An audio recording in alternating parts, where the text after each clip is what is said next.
Good morning friends, मेरा नाम मोनिका है और आप हमारा यूट्यूब चैनल देख रहे हैं दद्दा की खरी खरी।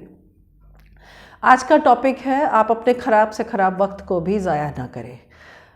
एक किस्सा सुनाती हूँ। जब हम जालंधर बच्चों को लेकर आए, 2005 की ये बात है, तो अजीत जी जो हैं, आपके दद्दा जो हैं, वो ट्रेन से उतर रहे थे और अचानक जो है इनका पैर थोड़ा सा मुचड़ गया और 1 महीने तक इनको उस पैर में दर्द होता रहा। पहलवान आदमी हैं, दर्द झेलते रहे और एक दिन कहते कि देखो पैर में दर्द हो रहा है, बड़े दिनों से हो रहा है, समझ नहीं आ रहा क्या बात है, तो चलो एक बार डॉक्टर को मिल लेते हैं। तो डॉक्टर के पास गए, एक्सरे हुआ तो उन्होंने बताया कि आपके पैर की जो सबसे छोटी उंगली की लाइन में जो पीछे को हड्डी जाती है वो हल्की सी टूट के अलग हो गई है। क्या बताएं जनाब, पहलवान आदमी टूटी हड्डी के साथ 1 महीना निकाल दिए। खैर, डॉक्टर साहब ने जो है प्लास्टर लगा दिया और बोल दिया कि अब जरा 6 हफ्ते के लिए बिस्तर पे लेट जाओ, हिलना डुलना मत, चुपचाप पड़े रहो जहाँ पे भी हो। तो अब जब ये इनको बिस्तर पे लेटा दिया गया, प्लास्टर लग गया, अब इतना बड़ा पैर, अब लेके चल फिर तो सकते नहीं। तो दिक्कत ये हो गई कि अब करें क्या। तो उन दिनों जो है एक हमारे फ्रेंड हैं जालंधर में, उन्होंने एक किताब दी थी डॉक्टर रे डी स्ट्रैंड की, MD डॉक्टर हैं। किताब का नाम था what your doctor doesn't know about nutritional medicine may be killing you. तो उन्होंने कहा कि अजीत भाई, आपकी इंग्लिश भी बहुत अच्छी है, आपकी हिंदी भी बहुत अच्छी है, तो आप मेरी मदद करेंगे। तो उन्होंने कहा क्या? बोले कि ये ना किताब अगर आप हिंदी में इसको लिख दें तो बहुत सारे लोगों का इससे भला हो जाएगा। तो उन्होंने कहा ये कौन सा बड़ा काम है, ठीक है लिख देता हूँ, वैसे भी अब चलना फिरना तो बंद ही है, अब 1 महीना तो इसी तरह से रहना है, तो पढ़ने लिखने का शौक़ है तो ठीक है लिख देता हूँ। तो उन्होंने वो इंग्लिश में इनको किताब ला के दे दी। अब इन्होंने पहले तो किताब पढ़ी और उसके बाद जो है वही बिस्तर पर लेटे लेटे उस किताब के नोट्स बनाने लगे। और चूँकि मैं भी वहाँ पे थी तो मैं इनके उस किताब की जो है प्रूफ रीडिंग करती थी। अब ये डॉक्टर रे डी स्ट्रैंड की जो किताब है ये न्यूट्रिशनल मेडिसिन के ऊपर लिखी गई है। आपको बता दूं कि डॉक्टर रे डी स्ट्रैंड जो हैं वो कोलोराडो यूनिवर्सिटी की मेडिकल स्कूल से जो है MD हैं और अपनी प्रैक्टिस करते हैं डकोटा में, वहाँ पे US में। और ये किताब लिखने का उनका पर्पस ये था कि उनकी पत्नी एलिजाबेथ, जो कि 3 बच्चों की माँ थी और घोड़ों की बहुत शौकीन थी, घोड़े हॉर्स राइडिंग करती थी और घोड़े पाले हुए थे उन्होंने अपने रैंच में। तो अचानक वो जो है बहुत कमज़ोरी महसूस करने लगी, उनके लिवर में इन्फेक्शन हो गया, लंग्स में इन्फेक्शन हो गया। अब चूँकि हस्बैंड खुद डॉक्टर हैं और एक बड़े हॉस्पिटल में डॉक्टरी कर रहे हैं, तो वहाँ पे उन्होंने जो है अपने साथ के जो डॉक्टर्स थे उन्होंने कहा कि जो स्पेशलिस्ट होते हैं तो उनको दिखाया, तो तमाम तरह की दवाइयाँ दी गई, बट एलिजाबेथ जो लिज जिसको घर में कहते थे उसकी सेहत में कोई सुधार नहीं हो रहा था। वो और कमज़ोर होती जा रही थी और वो ऐसी नौबत आ गई थी कि वो टीवी का रिमोट भी जो है वो उठा के उसको चैनल को चेंज करने में उसको दिक्कत आने लगी थी। तो वो डॉक्टर रे डी स्ट्रैंड कहते हैं कि वो मेरी तरफ बड़ी आशा से देखती थी कि तुम डॉक्टर हो, तुम मुझे ठीक तो कर दो। अब एक डॉक्टर कितना लाचार होता है जब वो अपनी ही पत्नी या अपने ही परिवार के किसी व्यक्ति को ठीक नहीं कर पाता। वो महीनों बिस्तर पे पड़ी रही, तमाम तरह की दवाइयाँ उनकी बदली गई और साथ के जो डॉक्टर सहकर्मी थे वो भी बड़े परेशान थे कि वो क्यों नहीं एलिजाबेथ को ठीक कर पा रहे, और बड़े अस्पताल में बड़े बड़े डॉक्टर्स थे।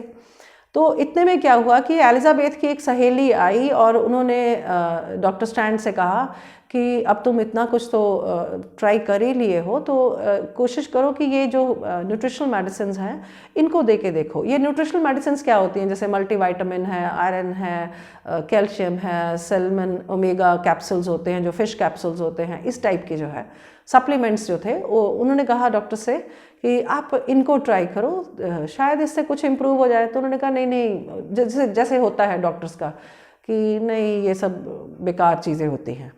तो वो जो एलिजाबेथ की सहेली थी उसने कहा कि नहीं, मेरे हस्बैंड बहुत ज़्यादा वीक हो गए थे, बहुत ज़्यादा कमज़ोर हो गए थे, काम पे भी नहीं जा पा रहे थे, तो उनको इससे बहुत मदद मिली है, तो मैं इसलिए कह रही हूँ। तो एलिजाबेथ ने डॉक्टर स्ट्रैंड की तरफ बड़ी आशा की नज़रों से देखा। तो डॉक्टर स्ट्रैंड को लगा कि मैं इतने महीनों से इसका इलाज कर रहा हूँ, ये इम्प्रूव नहीं हो पा रही, तो अब मैं कर भी क्या सकता हूँ, मेरे पास तो अब कोई इलाज भी नहीं बचा है। तो उन्होंने कहा कि ठीक है, अच्छा चलो दे दो। तो डॉक्टर एडी स्टैंड अपनी किताब में लिखते हैं कि उन सप्लीमेंट्स को देने के बाद एलिजाबेथ जो है वो इम्प्रूव करने लगी। और मुझे हैरानी होने लगी, क्योंकि हम बड़ी बड़ी किताबें पढ़ के एमडी मेडिसिन और तमाम तरह के हमारे पास जो है दवाइयों का ज्ञान और सब कुछ होते हुए भी हम एलिजाबेथ को ठीक नहीं कर पा रहे थे। तो ये मल्टीविटामिन और ये फिश कैप्सूल वगैरह दे के ये कैसे आखिर फिर से खड़ी हो गई, अपने घुड़सवारी उसने शुरू कर दी, और घर के जो और तमाम काम वो पहले से करती थी, 3 बच्चों को पालना, उनको पढ़ाना लिखाना, स्कूल भेजना, वो सब करने लगे थे। तो डॉक्टर एडी स्टैंड कहते हैं कि मुझे एज अ डॉक्टर बहुत आश्चर्य हुआ, क्योंकि मैंने न्यूट्रिशनल मेडिसिन की पढ़ाई नहीं की है, और ज़्यादातर डॉक्टर जब अपनी पढ़ाई कर रहे होते हैं मेडिकल की, तो न्यूट्रिशनल मेडिसिन जो है वो उसके ऊपर ज़्यादा फोकस नहीं होता, वो एक माइनर सा सब्जेक्ट होता है जिसको ज़्यादा डॉक्टर्स जो हैं सीरियसली ना तो लेते हैं, ना पढ़ते हैं, ना वो उस कोर्स में उसको ऐड करते हैं। तो वो कहते हैं कि मैं बहुत हैरान हुआ एज अ डॉक्टर, और मेरे साथ के डॉक्टर भी बहुत इस बात को लेके परेशान और हैरान थे कि एलिजाबेथ मतलब इन सब को खा के ठीक हो गई है, तंदुरुस्त हो गई है, ताकत आ गई है उसके शरीर में। देखिए यहाँ पे एक बात कहती हूँ, जैसे जब ये कोरोना हुआ है तो पूरा दुनिया जो है वो एक बार फिर से जो है वापस हल्दी वाले दूध पे आ गई। आपने देखा होगा, तुलसी के पत्ते, हल्दी वाला दूध, पुदीने वाली चाय, दालचीनी, बड़ी इलायची, ये कूट के ये वाला कहवा पियो, ये ताकत देगा। हम वापस जो है अपने उन हमारे जो पूर्वज करते थे, जो हमारे एंसेस्टर्स करते थे, हम उस पर पहुंच गए। हमने वापस जो है उस तरफ जो है इस कोविड काल में महसूस किया कि लोग दोबारा से जो है इन सब चीज़ों के साथ जुड़ गए जो प्राकृतिक है। तो डॉक्टर एडी स्टैंड कहते हैं, मैं एक मेडिकल डॉक्टर था, प्रैक्टिशनर था, बड़े हॉस्पिटल में काम करता था, पर इस जो कि ये घटना मेरे घर में हुई थी, मेरी पत्नी ठीक हुई थी, हमारी तमाम दवाइयों के बाद भी वो ठीक नहीं हो पा रही थी, तो मैंने सोचा कि मुझे अब न्यूट्रिशनल मेडिसिन को पढ़ना चाहिए। तो इस तरह से डॉक्टर एडी स्टैंड जो है उन्होंने न्यूट्रिशनल मेडिसिन की पढ़ाई की, और उसके बाद उन्होंने ये किताब लिखी, और इस किताब में बहुत सारे उनके किस्से हैं। उन्होंने तमाम तरह के अलग अलग डिजीज़ के, क्रॉनिक डिजीज़ के, मल्टीपल जो प्रॉब्लम्स होती हैं, शुगर भी है, ये भी है, वो भी है, कमज़ोरी है, टांगों में दर्द है, तमाम तरह की जो है मरीज़ों को ठीक किया। उसके बाद उन्होंने अपने एक्सपीरियंसेस जो है इस किताब में लिखे हैं। तो इस किताब को अजीत जी ने ट्रांसलेट किया। हम दोनों ने मिलकर इस किताब को जो है, मैं प्रूफ रीडिंग करती थी, वो इसको ट्रांसलेट करते थे, मैं फिर बताती थी अरे ये वाला जो है यहाँ से ये गड़बड़ हो गया, ये कर लो, ये कर लो। हम दोनों जो है, हमारा कोई मेडिकल का बैकग्राउंड नहीं था, पर इसके बावजूद हम अजीत इस किताब को ट्रांसलेट कर पाए। तो मैंने कहा ना कि आप कितनी भी बुरी परिस्थितियों में हो तो आप उसमें भी अपने लिए आशा की किरण जो है उसको मत छोड़िए। तो जब ये किताब छपी तो मुझे याद है वो जो फ्रेंड जिन्होंने ये कहा था कि आप ये किताब जो है इसको ट्रांसलेट कर दीजिए, तो उन्होंने कहा कि मुझे इसकी 50 कॉपीज़ जो है चाहिए। तो अब ये तय हुआ कि कितने की छपी है, कितने में दी जाएगी, करते कराते चलो उनको 50 कॉपीज़ दी, जो भी एक रेट तय हुआ। उसके बाद और लोगों ने ये जो है हमसे कॉपीज़ जो है इसकी खरीदी। बिस्तर पे बैठे बैठे भी अपने लिए एक काम का जुगाड़ कर लिया। अगर आप पढ़ने लिखने के शौकीन हैं या किसी भी काम के शौकीन हैं, मुझे याद है उस दौर में भी जब ये बिस्तर पे पड़े हुए थे, ये किताब इतनी धुआंधार बिकी, और इस किताब को खरीदने वाले डॉक्टर्स भी थे। मुझे याद है डॉक्टर विशाल गांधी हमारे फैमिली फ्रेंड है, उनका अपना हॉस्पिटल है जलंधर में, तो उन्होंने भी इस किताब को लिया और कहा कि अजीत भाई, वो खुद एमडी डॉक्टर हैं, उन्होंने कहा कि मैं हौसला नहीं करता इस किताब को ट्रांसलेट करने के, आपने बहुत शानदार किताब जो है इसको हिंदी में ट्रांसलेट किया है और अब बहुत लोग जो है इसको आसानी से समझ सकेंगे। तो जब आप बुरी परिस्थितियों में भी हों तब भी आप जो है अपने लिए एक आशा की किरण जो है उस पर भरोसा रखिए, आप आगे बढ़ सकते हैं। मैं एक छोटी सी और बात बताती हूँ। हमारे एक फ्रेंड हैं, वो लंदन उनकी पोस्टिंग हो गई थी, तो वाइफ जो हैं वो बताती हैं कि मेरे पास कुछ करने को नहीं था, तो मैं थोड़ा थोड़ा जो है अपने घर के लिए मसाला वगैरह बनाती थी, और वही मसाला जो है मैं अपने अड़ोस पड़ोस में किसी को भुना हुआ जीरा दे दिया, उसको बता दिया इसको जो है दही में मिला के खाओगे तो ये टेस्ट बढ़िया करेगा, योगर्ट में ले लो। मतलब इस टाइप के कहते हैं, मैंने छोटे छोटे, कभी चाय मसाला बनाया वो दिया। तो मैं अपने को बिजी रखने के लिए, क्योंकि मेरे हस्बैंड जो हैं वो अपना काम पे चले जाते थे, मैं अपने आप को बिजी रखने के लिए जो है इस तरह से थोड़े थोड़े मसाले बना के बांटने लगी। और एक टाइम ऐसा आ गया कि मुझे घर बैठे बैठे जो है मसालों के ऑर्डर आने लगे, और मैं इस तरह से लोगों को बना के चाय का मसाला और दही का जीरा वगैरह, भुना हुआ जीरा और धनिया पाउडर, इस टाइप की चीज़ें देने लगी। तो जबकि वो एक हाउसवाइफ थी, उनको और कुछ आता भी नहीं था, वो अपना टिपिकल हाउसवाइफ थी, घर का खाना बनाती थी, घर संभालती थी, तब भी जो है अपॉर्चुनिटी उन्होंने ढूंढ ली। हम सब के देखिए, अभी कोविड की वजह से बहुत सारे काम धंधे बंद हैं, कुछ खुले हैं, कुछ ठीक ठाक चल रहे हैं, कुछ नहीं चल रहे हैं। तो ऐसे में भी आप अपने इर्द गिर्द नज़र दौड़ाइए कि ऐसा कौन सा काम है, ऐसी कौन सी, आप अपनी अपॉर्चुनिटीज़ ढूंढिए, आपको जरूर कुछ ना कुछ मिलेगा।